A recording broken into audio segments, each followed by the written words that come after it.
अब हमारे lecture start होने वाले हैं एरोमेटिक अमीनो एसिड के मेटाबॉलिज्म के बारे में। इसके बाद मैं एलिफेटिक अमीनो एसिड की मेटाबॉलिज्म के बारे में बातचीत करूँगा। एरोमेटिक अमीनो एसिड मेटाबॉलिज्म थोड़ा ज़्यादा इंपॉर्टेंट है, सबसे इंपॉर्टेंट चैप्टर जितने भी हमने पढ़े थे अभी तक, वो सबसे इंपॉर्टेंट चैप्टर है क्योंकि सारी डी जाती है इसमें ज़्यादातर। डी भी ऐसी छोटी मोटी नहीं बल्कि बड़ी डी जाती है। इसमें प्रॉपर क्वेश्चन मसलता है, प्रॉपर एक तरीके से आप क्लिनिकल केस है, कम से कम 3 या 4 क्लिनिकल इसी लेक्चर से आ जाएंगे। तो ये लेक्चर काफ़ी इंपॉर्टेंट होने वाला है, इस लेक्चर को आप ध्यान से पढ़ें। बाकी की आप सिंपल सी बात है, और चीज़ आप ध्यान से करें नहीं करें, ये चीज़ आपको जरूर करनी है ध्यान से। जैसे मैं फर्स्ट चैप्टर में मैंने बताया था कि ट्रांसएमिनेशन रिएक्शन क्या होती है, ये पता होना चाहिए, और यूरिया साइकिल क्या होना चाहिए। इसमें जो भी मैं बताऊँगा सारा का सारा ही इंपॉर्टेंट है, तो इसमें तो कुछ छोड़ना ही नहीं है। सबसे पहले मैं बता रहा हूँ वो बता रहा हूँ फेनाइल के बारे में।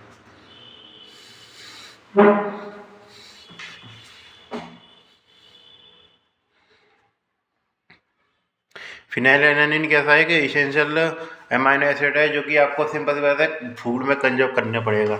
मैट विल फ्लाई में था ना, PHLY, उसमें आता है इस तरीके से। तो फिनाइलएलानाइन एक तरीके से इसेंशियल अमाइनो एसिड है हमारे लिए। तो फिनाइलएलानाइन से क्या बनता है, हमारा बनता है इस तरीके ट्रिप्टोफैन।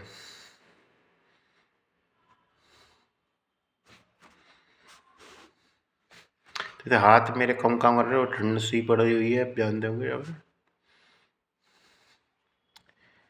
तो फिनाइलएलानाइन क्या बनता है हमारा, इस तरीके से ट्रिप्टोफैन बनता है। ट्रिप्टोफैन सिंपल सी बात है, इसको किसके एंजाइम की सहायता से बनना है, इसकी जैसे बाकी चर्चा करूँगा मैं। तो सिंपल सी बात है, फिनाइलएलानाइन से ट्रिप्टोफैन किसके एंजाइम होता है, फिनाइलएलानाइन डिहाइड्रोजनेज एंजाइम। जैसे मैं खाली डिहाइड्रोजन लिखूँगा, फिनाइलएलानाइन डिहाइड्रोजनेज के एंजाइम की डेफी से क्या बनता है, हमारा ट्रिप्टोफैन बनता है। अब फिनाइलएलानाइन डिहाइड्रोजनेज जो एक तरीके से एंजाइम है, वो क्या करता है इस तरीके से, वो H ट्रांसफ़र करेगा, लेकिन वो हाइड्रोजन सिंबल वाला NADP को ट्रांसफ़र नहीं करता, वो करता है हमारे BH4 से कंज्यूम करता है। वो NADPH से कंज्यूम नहीं करता, वो करता है BH4 से। ये चीज़ ध्यान रखना। BH4 से कंज्यूम करके क्या बनाता है, वो BH2 बनेगा। और BH2 यदि फिर दोबारा BH4 बनना है तो क्या बनना चलेगा उसके लिए, NADPH से लेना पड़ेगा इस तरीके से। तो इसलिए इस रिएक्शन में NADPH का सीधे इन्वॉल्वमेंट नहीं रहता है, इस तरीके से इनडायरेक्ट इन्वॉल्वमेंट रहता है। जो डायरेक्ट हाइड्रोक्सिलेशन का जो काम करता है, वो करता है हमारा BH2 का काम रहता है इस तरीके से। सिंपल सी बात है, ये चीज़ आपको पता होनी चाहिए। BH2 का काम रहता है डिहाइड्रोजनेज में, ये चीज़ है। इससे हम पता लगा सकते हैं कि डिसऑर्डर के बारे में पता लगा सकते हैं। और क्या क्या डिसऑर्डर के बारे में पता लगा सकते हैं, यदि एंजाइम की डेफिशिएंसी है।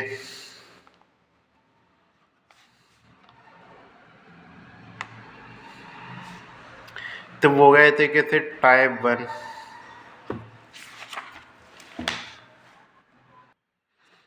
1 में। और उसके अलावा यदि इसके बायोसिंथेसिस में कमी है, इसके बायोसिंथेसिस का मैं इसका, क्योंकि मेन तो यही काम कर रहा है, बायोसिंथेसिस में डेफिशिएंसी है, तो क्या होगा इस तरीके से टाइप 2 और टाइप 3 होंगे। और उसके रिडक्शन वाली रिएक्शन होती है, यदि ये वाली रिएक्शन नहीं हो रही इसके रिडक्शन में, तो वो उससे कहेंगे हम टाइप 4 और टाइप 5। ये क्या आते हैं, टाइप 4 इनसे लेकर मैंने क्या बताया टाइप 5 तक, ये कहते हैं फिनाइल कीटोन यूरिया रहते हैं।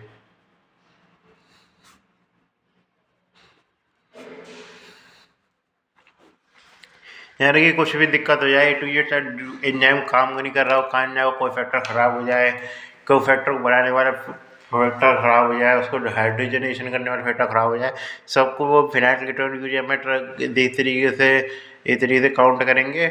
और उसके अलावा उसमें जो जो चीज़ डिफेक्ट होगी उसके आधार पर उसको अलग अलग क्लासिफिकेशन आते हैं, क्योंकि काफ़ी कॉमन टेस्ट है ये। अभी हम न्यू नेटा स्क्रीनिंग करते हैं तो काफ़ी कॉमन टेस्ट किया जाता है फिनाइल कीटोन यूरिया के लिए। सिंपल सी बात है, ये तो फिनाइल कीटोन यूरिया के बारे में बता दिया। इसके बारे में पूरी मैं इसके क्लिनिकल फंक्शन, क्लिनिकल एक्सपर्ट वगैरह इसके बारे में चर्चा करूँगा। सिंपल सी बात है, इसमें मैं बस खाली एंजाइम डेफिशिएंसी बता रहा हूँ। तो इसके जो डिहाइड्रोजनेशन रिएक्शन से रिलेटेड कौन सी चीज़ है हमारी, एक तरीके से phenyl ketone urea classical D type बनी रहेगी, बस में एंजाइम की डेफिशिएंसी है, इसे क्लासिकल फिनाइल कीटोन यूरिया भी कह देते हैं। फिर आ जाते हैं हम अपने अगले एक्सपर्ट पे। ये ट्रिप्टोफैन था, ये हमारा ट्रिप्टोफैन तो बन गया। अब ट्रिप्टोफैन बना है तो वो सिंपल सी उसकी आई रिएक्शन चलेंगी आगे। तो ट्रिप्टोफैन को सिंपल सी बात है अमाइनो एसिड बनाते वक्त सबसे पहली चीज़ क्या आती है कि वो इस तरीके से किस प्रकार जाएगा, किसमें, इस तरीके से हमारे जो ग्लाइकोलाइसिस या हमारी प्रक्रिया चल रही है जिसमें जब मैंने कीटोजेनिक ग्लूकोजेनिक मैंने बहुत बताया था, इसमें मैंने दोनों तीनों का एग्जाम्पल लिया था, ट्रिप्टोफैन, फिनाइलएलानाइन और सिंपल सी बात है टायरोसिन, तीनों का यूज़ किया। ट्रिप्टोफैन में गलत दीजिए, टायरोसिन आया यहाँ पे, माफ़ कर दीजिए, टायरोसिन आता है, टायरोसिन। तो टायरोसिन का और किसका क्या कहते हैं, टायरोसिन का भी यूज़ किया जाता है और किसका यूज़ किया जाता है, फिनाइलएलानाइन ट्रिप्टोफैन का यूज़ किया जाता है बहुत कीटोजेनिक ग्लूकोजेनिक साइकिल में। और कीटोजेनिक ग्लूकोजेनिक साइकिल में ये चीज़ कैसे पहुँचेंगी, इस तरीके से इनका एनर्जी यूटिलाइजेशन कैसे होता है उसके बारे में मैं चर्चा करूँगा। उसके आधार पर हम बहुत सारी डी बढ़ा सकते हैं, बाकी 4 या 5 साइकिल है कम से कम। ये चीज़ें साइकिल तो नहीं है, मतलब प्रॉपर प्रक्रिया चल रही है। टायरोसिन आगे क्या बनता है हमारा, वो बनता है हमारा इस तरीके से ट्रांस अमाइनेशन वाली रिएक्शन हो जाती है उसमें, और क्या बनता है para hydroxy phenyl pyruvic acid.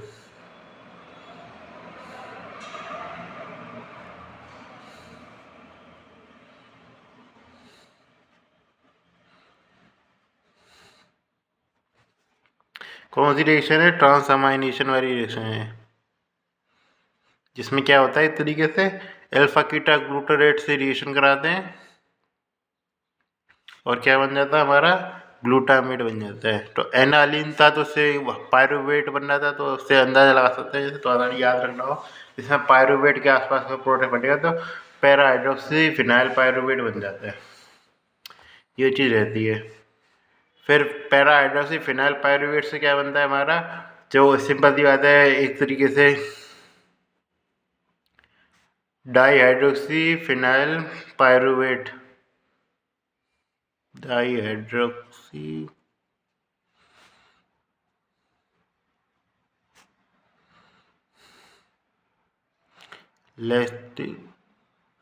डाइहाइड्रोक्सीफिनाइल lactic acid. Lactic acid reaction में के क्या बनता था, उसमें बता देते ऑक्सीजन कंज्यूम हो रहा था, CO2 निकल रहा था। तो वही तरीके से जो पायरुवेट वाला एक्सपर्ट चल रहा है और पायरुवेट जैसे लैक्टिक एसिड में चेंज कर दिया, वो उसी प्रकार से वो चेंज हो जा रहा है, ये चीज़ ध्यान रखना। डाइहाइड्रोक्सीफिनाइल लैक्टिक एसिड, इसका दूसरा नाम कहते हैं, दूसरा नाम इसका होता है होमोजेंथिक एसिड, जिसको एकदम एल कैप्टन यूरिया के लिए पढ़ रहे हैं हम, पढ़ेंगे भी, बताऊँगा सारी डीज के बारे में बताऊँगा मैं। अब इसको डाइहाइड्रोक्सी फिनाइल लैक्टिक से क्या बनता है, मेनाइल एसिटो एसीटेट।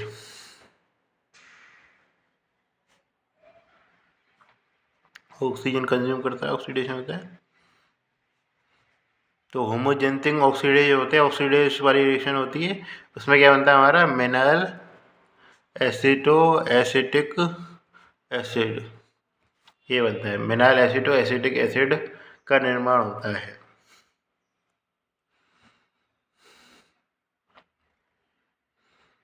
मिनाइल एसिटोएसिक एसिड से क्या बनता है हमारा फ्यूमेराइल बनता है।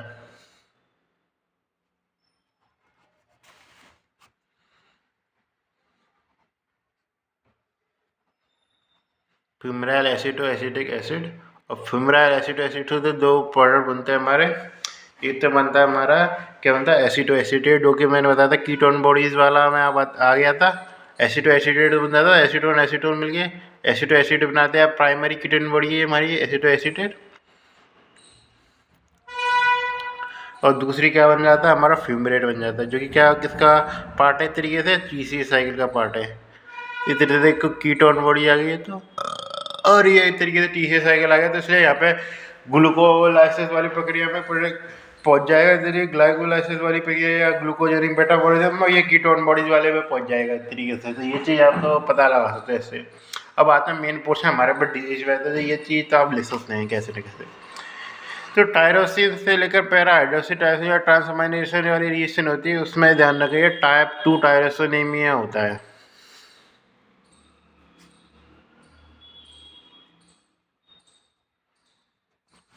टायरोसिन ट्रांसअमाइनेज हो सकता है, ऐसे ही सिंपल टायरोसिन ट्रांसअमाइनेज होता है क्या हमारे इस तरीके से एंजाइम का नाम ट्रांसअमाइनेज में लिख सकता है ट्रांसअमाइनेशन। टायरोसिन ट्रांसअमाइनेशन की डेफिशिएंसी होती है इस तरीके से टाइप 2 टायरोसिनेमिया में।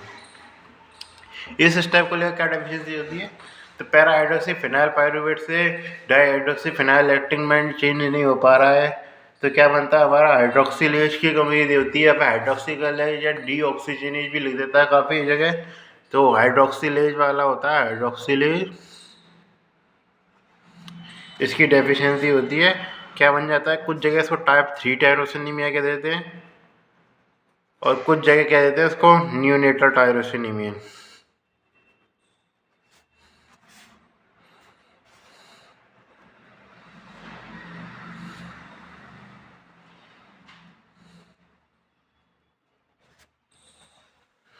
इसी भी मैं लक्षण बताऊंगा।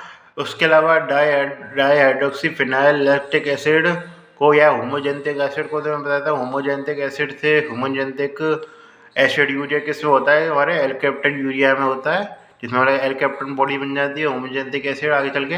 और उसमें डेफिशिएंसी किसकी होती है, हमारी होमोजेंटिन ऑक्सीडेज की डेफिशिएंसी होती है।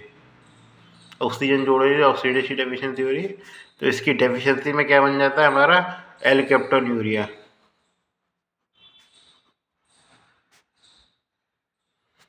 ये सबसे इम्पोर्टेंट है, ये तो ये चीज़ ध्यान रखना है, ये और ये चीज़ ध्यान रखनी है, ये सबसे इम्पोर्टेंट है। टाइप 1 टाइप 2 तो होना है। टाइप 1 आ जाता है, वो इसमें आ जाता है हमारा टायरोसिनीमिया।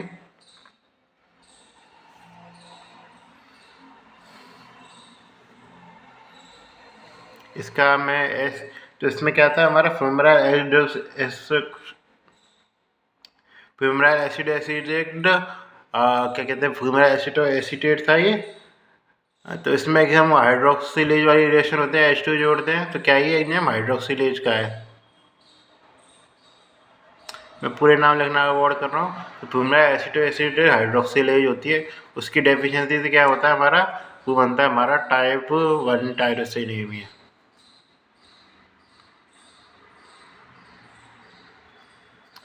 ये चीज़ होती है। थोड़े मैं लक्षण के बारे में बात करूँ, टाइप 1 टायरोसिनीमिया में हमको मेन चीज़ हमको देखने को मिलती है, कैवेज ऑर्डर मिलता है हमको। इनकी छोटी मोटी चीज़ के बारे में चर्चा कर लेता हूँ। तो कैवेज लाइक ऑर्डर मिलता है इसमें हमको, किसमें, टाइप 1 टायरोसिनीमिया में। और हिपेटिक फेलियर देखने को मिलता है, ये चीज़। टाइप 2 टायरोसिनीमिया में मैं बात करके चलूँ तो वो हमको मिलते हैं कोरेनियल इरोजन मिलते हैं। कॉर्नियल इरोजन यानी कि आँख से रिलेटेड दिक्कत मिलेंगे हमको, कॉर्नियल इरोजन मिलते हैं। और हाइपर केरेटोसिस देखने को मिलता है।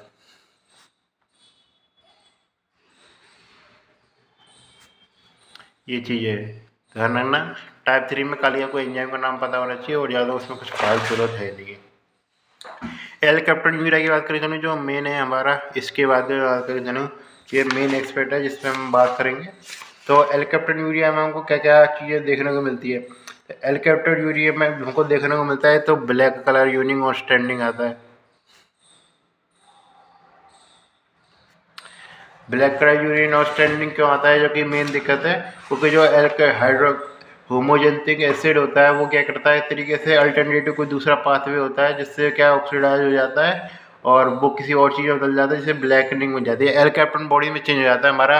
हो जो जेंटिन bodies black colour urine black urine alkapton bodies कह देते हैं, एल कैप्टन बॉडी कहते हैं उसे। ये इसमें मेन दिक्कत रहती है। और उसके अलावा क्या कहते हैं, एल्केप्टन बॉडीज यदि हमारे इतनी तो यूरिन में एक्सक्रीट नहीं कर रही और किसमें इतनी डिपोजिशन हो जा रहा है, तो इसलिए उसके डिस्क पे, ईयर पे, या कार्टिलेज, एक तरीके से कार्टिलेज होगी जितने भी ईयर नोज वगैरह के कार्टिलेज है उन पे यदि की डिपोजिशन हो रहा है कार्टिलेज पे, तो उसे कहते हैं ओक्रोनियोसिस, ऑन्क्रोनोसिस।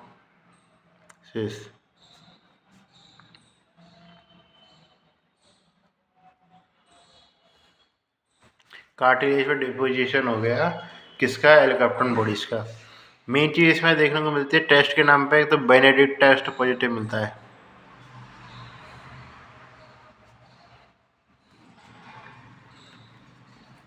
बेनेडिक्ट टेस्ट पॉजिटिव मिलता है, ये चीज़ ध्यान रखना क्यों मिलता है, क्योंकि इसमें थोड़ी सी शुगर वगैरह पहले एक तरीके से संभावना रहती है शुगर वगैरह की मिलने की। इस तरीके से इसमें क्या मिलता है हमें, एक तरीके से इस तरीके से बेनेडिक्ट टेस्ट पॉजिटिव मिलता है। तो ब्लैकनिंग ऑफ यूरिन हो गई। और फेरिक क्लोराइड वाला टेस्ट होता है, ये सबके का ये पॉजिटिव आता है, फेरिक क्लोराइड टेस्ट भी पॉजिटिव रहता है इसका। तो मेन चीज़ ध्यान रखनी, क्लियर सिंड्रोम और ओंक्रोनोसिस ध्यान रखना है। सिम्टोमेटिक रहता है वैसे चाइल्डहुड में, क्योंकि सिंपैथी रहता है इसमें केवल एक चीज़ मिलती है, वो हमें मिलता है मतलब ब्लैक कलर यूरिन। ये चीज़ आप बार बार याद रखें, ब्लैक कलर यूरिन मिलता है किसमें, हमारे एल्केप्टोन्यूरिया में। ओंक्रोनोसिस तो और भी एक जगह मिल जाता है हमको, वो इतनी बड़ी बात नहीं है। ब्लैक कलर यूरिन जाएगा और वैलिडिटी टेस्ट पॉजिटिव ध्यान रखें, क्योंकि ये ज़्यादा रिड्यूसिंग शुगर के संग मिलता है। पूछा जा सकता है आपसे कि रिड्यूसिंग शुगर के अलावा और हाँ ब्लैक वैलिडिटी टेस्ट पॉजिटिव मिल सकता है, इतनी रिड्यूसिंग शुगर नहीं भी हो, तो ये एक उसका एग्जाम्पल है कि इसमें एल्केप्टोन यूरिया में क्या कहते हैं, वो इसमें क्या है रिड्यूसिंग शुगर मतलब सब्सटेंस होते हैं, लेकिन क्या है वो शुगर नहीं होता, मतलब रिड्यूसिंग सब्सटेंस रहते हैं। एल्केप्टोन जो बड़ी मिलती है वो इतनी रिड्यूसिंग सब्सटेंस रहता है हमारा, लेकिन वो क्या कहता है एक तरीके से वो उसमें वो इतनी शुगर नहीं है, मतलब रिड्यूसिंग करने का काम कर रही है, रिडक्शन करने का काम कर रही है। मेन इसमें ये चीज़ डिटेक्ट नहीं करता जो वेरिएबल टेस्ट है, कि वो उसमें बता दिया कि शुगर है कि नहीं है। कभी शुगर के का जो पॉजिटिव नहीं आता, कुछ के का जो पॉजिटिव आता है, उसका मेन चीज़ है कि उसका रिडक्शन कौन कर सकता है कि नहीं कर सकता, कॉपर क्यूप्रिक क्लोराइड का। तो उसमें क्या है कि रिडक्शन ये चीज़ कर रही है, ये कर रहा है एक तरीके से एल्केप्टोन बॉडी, इसलिए इसमें उसके का जो टेस्ट है वो पॉजिटिव आ सकता है। तो ये चीज़ है, ये नीचे मेन ध्यान रखनी है आपको, ये वाइवा में पूछ सकता है आपसे। टायरोसिनीमिया के मैंने लक्षण बता दिए। मैं ज़्यादा टाइप 1 टायरोसिनीमिया ज़्यादा इंपॉर्टेंट है, थोड़ा सा याद रखना है इसमें कि फ्यूमेराइल एसीटेट जो बर्नर प्रोडक्ट और उसका हाइड्रोक्सिलेज वाला हाइड्रोक्सिलेज नहीं हाइड्रोलेज जो एंजाइम होता है उसकी डेफिशिएंसी होती है, जिसमें मेन चीज़ आती है कैबेज लाइक ऑर्डर। ये पूछा जा सकता है आपसे वाइवा में कि कैबेज लाइक ऑर्डर किस समय मिलता है। और बाकी की लिवर फेलियर वगैरह तो कॉमन सिम्टम है, नॉर्मल लिवर तो हर जगह ही फेल होता है कुछ ना कुछ कारण से। तो ये चाहिए, इसमें मैंने जनरल डिजीज़ के बारे में तेरी ओवरव्यू दे दिया है आपको। तेरी हमारी फिनाइल है एनालिन वाली चलो अब तो थोड़े बहुत एक साइकिल के बारे में चर्चा और कर लेंगे।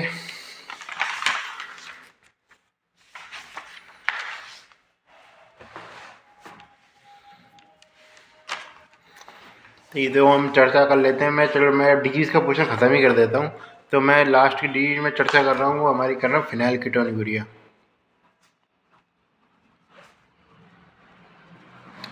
फिनाइल कीटोन्यूरिया में क्यों डेवलप होता है फिनाइल कीटोन्यूरिया? तो फिनाइल कीटोन्यूरिया जो डेवलप होता है वो सिंपल सी बात है, मैंने क्लासेस उसके तो मैंने बता दिए कि कारण क्या क्या थे, उसमें क्या क्या चीज़ सिम्टम देखने को मिलते हैं। सिम्टम क्या क्या देखने को मिलते हैं हमें, तो सिम्टम जो देखने को मिलते हैं तो सिंपल सी बात है, हमको मेंटल रिटार्डेशन मिलता है। एक तो मेंटल रिटार्डेशन एक तरीके से कब मेन सिम्टम है इसका मेंटल रिटार्डेशन। मेंटल रिटार्डेशन क्यों मिलता है? क्योंकि ये जो टायरोसिन है, जैसे मैं अभी आगे और बताऊंगा, थायरोसिन बनाते हैं उसमें भी कमी आती है, क्योंकि थायरोसिन का उपयोग होता है इस तरीके से हमारे ब्रेन के डेवलपमेंट में, थायरोसिन नहीं बनेगा। उसके अलावा जो स्टीरॉयड कैटाकोलामाइन्स होंगे वो नहीं बनेंगे, और उसके अलावा डोपामीन है वो भी नहीं बनेगा। तो इसलिए एक तरीके से उसमें किसी सारी चीज़ों की कमी रहेगी, जिस कारण आप देखोगे तो कन्वर्जन वगैरह भी देखने को मिलेंगे उसको सिम्टम के रूप में। सिंपल सी बात है, मेंटल रिटार्डेशन है, इस तरीके से सीजर्स मिल सकते हैं, ट्रिमर्स मिल सकते हैं, पार्किंसन वाले सिंड्रोम आ सकते हैं उसको। सिंपल सी बात है, क्योंकि उसमें डोपामिन भी नहीं बनना है। ये चीज़ आप समझ चुके हैं, मेंटल रिटार्डेशन होता है। उसके अलावा ये मेनालिन सिंथेसिस में भी यूज हो रहा था इस तरीके से। इसमें मैं आगे चल के डिजीज पढ़ाऊंगा, जब मैं उसका जैसे पोर्शन पढ़ाऊंगा, जब मेलानिन सिंथेसिस में पढ़ाया नहीं, तो इससे मेलानिन सिंथेसिस भी होता है, तो इसलिए हाइपर पिगमेंटेशन जो होता है वो भी एक तरीके से आ सकता है।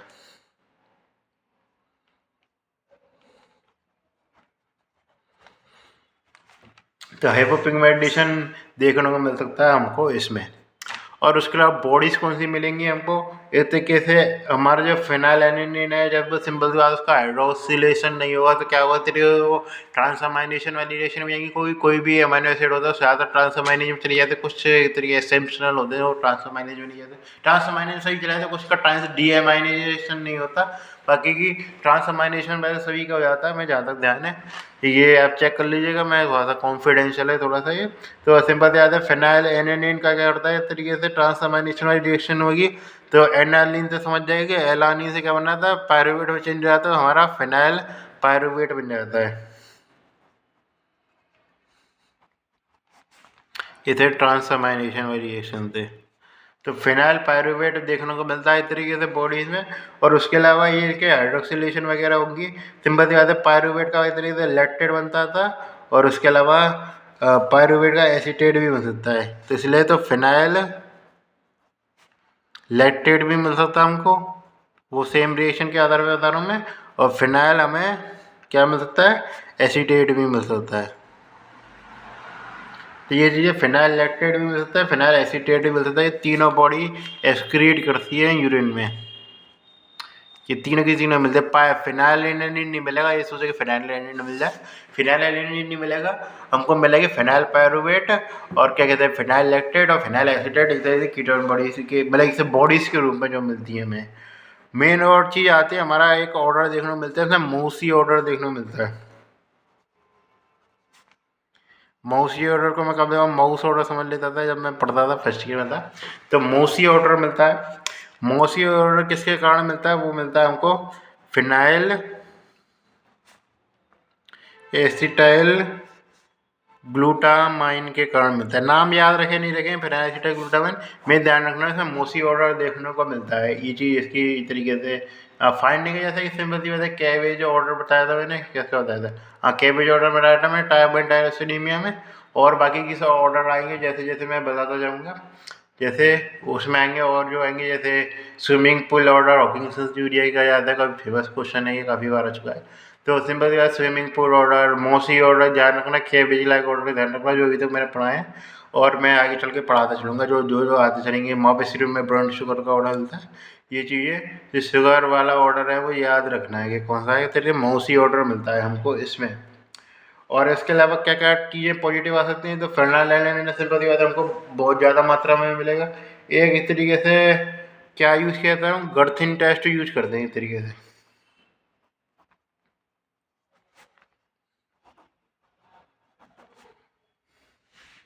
क्या होता है, गर्थरीन टेस्ट यूज करते हैं। अब गर्थरीन टेस्ट में क्या होता है कि जो क्या कहते हैं हमारा एक तरीके से इसमें क्या करते हैं, फिनाइल एलानिन कुछ बेसिलाई बैक्टीरिया जो होते हैं, बेसिलस बैक्टीरिया, वो उनकी ग्रोथ होती है फिनाइल एलानिन कंजप्शन के कारण। तो बेसिलस ग्रोथ इंक्रीज से नापते हैं बराबर कि कितना फिनाइल एलानिन कंटेंट है उसमें।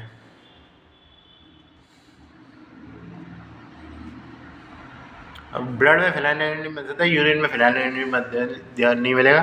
तो ये चीज़ ध्यान रखना, ये इतने ब्लड की स्क्रीनिंग के लिए यूज़ करेंगे, ब्लड टेस्ट है, यूरिन टेस्ट नहीं है ये, क्योंकि यूरिन में फिनाइल नहीं मिलेगा हमको, ये बॉडीज मिलेंगी हमको ये चीज़ें। तो इसमें ध्यान रखना है। तो मेन चीज़ ध्यान रखना है, हाइपोपिगमेंटेशन यानी कि एल्बिनिज्म वाले लक्षण आ जाएंगे लगभग सारे इसमें। इस तरीके से फोटोफोबिया जैसे मिलता है इस तरीके से। उसके अलावा स्किन फेयर वगैरह हो जाएगी इसकी। और उसके अलावा जैसे मेंटल रिटार्डेशन तो है ही है इसका मेन सिस्टम, मेंटल रिटार्डेशन। और उसके अलावा ट्रीटमेंट क्या हो सकता है, ट्रीटमेंट में मैंने बताया था जब मैंने पहले अमीनो एसिड पढ़ा था, तो कैसावा जो होता है वो नेगेटिव रहता है। कैसावा में नहीं होते हैं सिंपथी, ना फिनाइल होता है, ना एक तरीके से हमारा टायरोसिन होता है। एक कैसा हुआ हमने कहाँ पढ़ाता है, तो मैंने जब टेस्ट इसकी मैंने जैसे शुरू शुरू में बताया, मैंने एसिड के लिए टेस्ट होते हैं। तो जेंथ्रोपोइटिक और मिलान टेस्ट था, मैंने बताया था। तो जेंथ्रोपोटिक और ये कहते हैं मिलान टेस्ट था, जिसमें मर्क्यूरिक एसिड यूज कर रहे थे। तो उसके टेस्ट के लिखा जाए, ये जो नेगेटिव आता था, कोई कैसा हुआ ना तो फेनाइल होता है हमारा, ना हमारा इस तरीके से ट्रिप्टोफैन होता है, मेन चीज़ है ना। तो इसलिए कैसा हुआ यूज किया जा सकता है, can be use as diet, diet में यूज कर सकते हैं हम इसको, ये चीज़ है। तो इस तरीके से डिजीज लगभग का पोर्शन हमारा खत्म हो गया। मेन हम आते हैं इस तरीके से, जो अच्छे बच्चे कुछ जो इस तरीके सिंथेसिस वाला पाते तक, तो मेन इसका और प्रोडक्ट बनाने का काम है इनका। तो उसके सिंथेसिस पे आ रहे हैं हम धीरे धीरे करके। तो सिंथेसिस पे हम वैसे मेलानिन सिंथेसिस की बात करके चलूँ मैं, छोटे मोटे पॉइंट है जैसे ज़्यादातर के।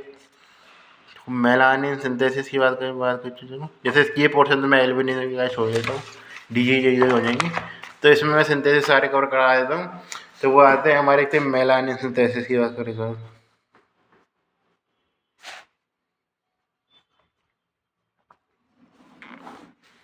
मेलानिन सिंथेसिस में क्या होता है ये चीज़ ध्यान रखें। तो मेलानिन सिंथेसिस में जो मेन एंजाइम है वो हमारा टायरोसिनेज ही है, सारे के सारे काम टायरोसिनेज ही कर रहा है हमारा। तो इसमें क्या होता है, टायरोसिन होता है, टायरोसिन किस में कन्वर्टेड होता है हमारा, डोपा में कन्वर्टेड होता है। ऑक्सीडेशन हो जाते ही इसे डोपा में कन्वर्टेड होता है। और डोपा का इस तरीके, डोपा किस में कन्वर्टेड होता है हमारा इस तरीके से, वो कन्वर्टेड होता है डोपा क्विनोन में। ये चीज़ ध्यान रखना, ये दोनों के दोनों रिएक्शन हमारी एक ही एंजाइम के द्वारा किए थे जिसका नाम है टायरोसिनेज एंजाइम, इसलिए मैं उसकी चर्चा करने रहा हूँ। तो डोपा कन्वर्टेड किस में जाता है इस तरीके से, डोपा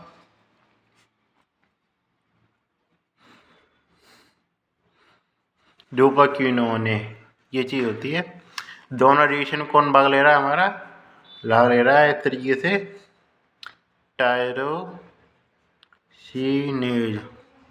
टायरोसिनेज एंजाइम है वो भाग ले रहा है दोनों अच्छे से। डोपाक्विनोन से बात करके चलें, इडोक्विनोन बनता है,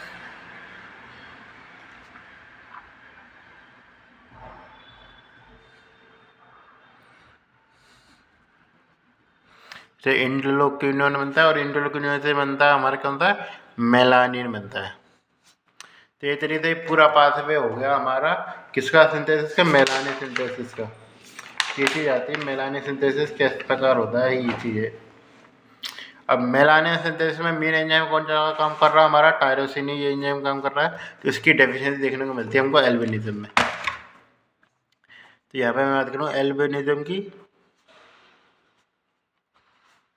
एल्बिनिज्म डिफेक्टिव एंजाइम कौन सा होगा इस तरीके से, डिफेक्टिव वो आएगा हमारा टायरोसिनेज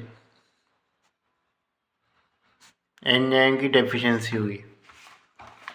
और क्या क्या मिलता है उसमें, तो ये मेलानिन सिंथेसिस नहीं होगा तो क्या मिलेगा हमको, फोटोफोबिया मिलेगा।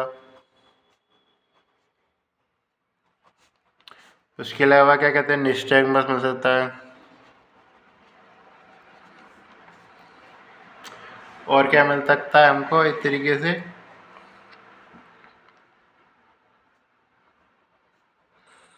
फेयर स्किन मिलेगी।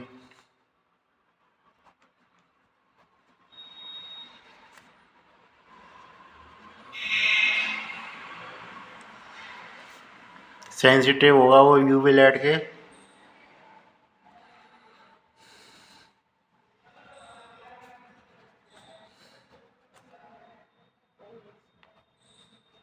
काफ़ी कॉमन है, आपने काफ़ी बार देखा होगा एल्बिनिज्म वाला बिल्कुल सफ़ेद सफ़ेद से रहते हैं एकदम, आदमी बिल्कुल चश्मा भी लगा के रखना पड़ता है क्योंकि फोटोफोबिया हो जाता है उनको इस तरीके से, ज़्यादा लाइट वो झेल पाते नहीं क्योंकि पिगमेंट होना ज़रूरी है इस तरीके से उसके लिए कॉर्निया पे, वो चीज़ भी नहीं देखने को मिलती उनकी।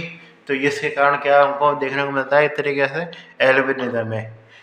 ये चीज़ जानना ना, एल्बिनिज्म इसी को कहेंगे, कुछ भी हिसाब उसको काला है तो हम उसका एल्बिनिज्म नहीं करेंगे, ये चीज़ ध्यान रखना। उसके बारे में बच्ची कुछ मैं तो आपको डिटेल आपको हेयर स्किन में ही पढ़ाऊँगा इसके बारे में, मुझे भी मैं ध्यान भूल गया उसके बारे में। और बच्ची कुछ कंडीशन को क्या कहते हैं स्किन की, खाली ऐसे गले में वाइट वाइट पैचेज ही मिलते हैं उनके अलग कंडीशन का नाम होता है, उसके बारे में बातचीत में चर्चा करेंगे। अब लास्ट हमारा आ रहा है अभी इस लेक्चर में, वो है आ रहा है तरीके से कैटाकोलामाइन सिंथेसिस का।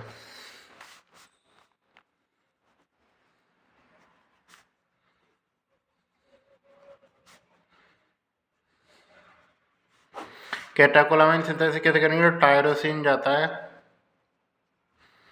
तो टायरोसिन से क्या बन जाता है हमारा, डोपा बन रहा है। और तो वो किस किस एंजाइम से होगा, टायरोसिन का डोपा बना, वो कॉमन एंजाइम है टायरोसिनेज वाला एंजाइम से। डोपा से क्या बन जाता है इसमें ध्यान रखना, इसमें एंजाइम आता है हमारा कौन सा, वो आता है डोपा डिकार्बोक्सिलेज।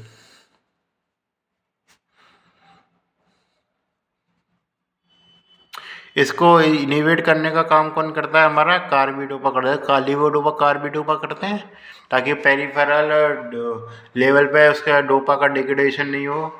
सिंपल सी बात है, डोपा क्योंकि सिंपल सी बात है, डोपा कंज्यूम किया जाता है, डोपामिन चीज़ें देते ही नहीं है, तो डोपा जब दिया जाता है लेवोडोपा कार्बिडोपा के रूप में, तो लेवोडोपा ये है तो उसमें डोपा रहता है, और उसके अलावा उसको इनिवेट करने के लिए हम कार्बिडोपा देते ताकि जो डोपा का जो डोपामीन बनने का काम है पेरिफेरल लेवल पे नहीं हो, ये पेरिफेरल लेवल पे इनिवेट करता है, और जिससे कारण क्या है कि वो डोपामीन बन जाए एक तरीके से, ये चीज़ है। तो ये चलिए ये चाहिए, ये थोड़ा सा फार्मा के एस्पेक्ट के लिए महत्वपूर्ण है ये स्लाइड। तो ये जो मैं पढ़ा रहा हूँ, क्योंकि इसमें से काफ़ी सारी ड्रग आ जाती है, खासा कैटाकोलामाइड हो गया, तो उससे क्या बना है ना, डोपामिन हो रहा है, जिस पे मैं डिजीज बता सकता हूँ। कहते प्रेयर 5 की इंसान में डोपामिन की कमी हो जाती है। और उसके अलावा मैं बात करूँ डोपामिन हाइड्रोक्सिलेज आता है, और उससे क्या बनता है हमारा नॉन एपिनेफ्रिन बनना है। नॉर एपिनेफ्रिन किससे बनता है, नॉर एपिनेफ्रिन, एपिनेफ्रिन समझ होंगे, नॉर एपिनेफ्रिन आ गया। फिर क्या आएगा हमारा, एपिनेफ्रिन आ गया। एपिनेफ्रिन से क्या आ गया हमारा इस तरीके से मेटानेफ्रिन आ गया।